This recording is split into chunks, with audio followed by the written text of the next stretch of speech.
Housing, infra బూమ్లో steel pipe stock ఒకటి. సూర్య రోష్ని ఇది ఆపర్చునిటీనా లేదా పేషెన్స్ టెస్ట్నా?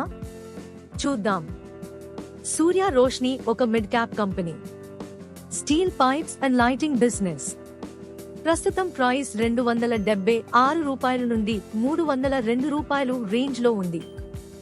మార్కెట్ క్యాప్ సుమారు రూ. 6,000 కోట్లకు పైగా. ఈ కంపెనీ రెవెన్యూ ఎలా వస్తుందంటే steel pipes 70%, lighting products 30%. Infra, housing demand పెరిగితే పైప్స్ బిజినెస్ కి డైరెక్ట్ బెనిఫిట్ ఉంటుంది.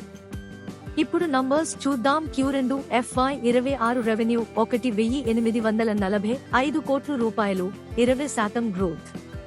ప్రాఫిట్ రూ. 74 కోట్లు, గత క్వార్టర్తో పోలిస్తే స్ట్రాంగ్ జంప్.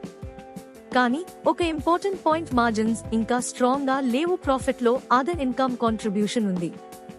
ఈ కంపెనీకి ఒక big plus debt free balance sheet.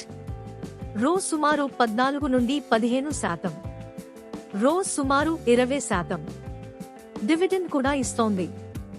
Safety కోరుకునే ఇన్వెస్టర్స్ కి ఇది పాజిటివ్. PE సెక్టర్ రేంజ్ లోనే ఉంది, కానీ మార్జిన్స్ స్టేబుల్ కాకపోవడం రిస్క్. ఫేర్ వాల్యూ దగ్గరే స్టాక్ తిరుగుతోంది. షార్ట్ టర్మ్ లో హ్యూజ్ అప్సైడ్ ఎక్స్పెక్ట్ చేయకూడదు. పాజిటివ్స్, డెట్ లేదు. Pipes demand long term story. Brand presence strong.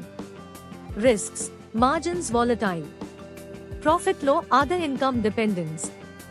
Stock price swings ఎక్కువ. సూర్య రోష్ని ఒక stability stock. Long term infra and housing theme, capital protection, dividend comfort. కానీ margins improve అయ్యే వరకు big rally కష్టం. Patient investors కి okay, fast returns కోరుకునే వాళ్ళకి కాదు. ఇలాంటి clean, simple and honest stock updates కోసం AR స్టాక్ మార్కెట్ విస్పరర్స్ ని ఫాలో అవ్వండి.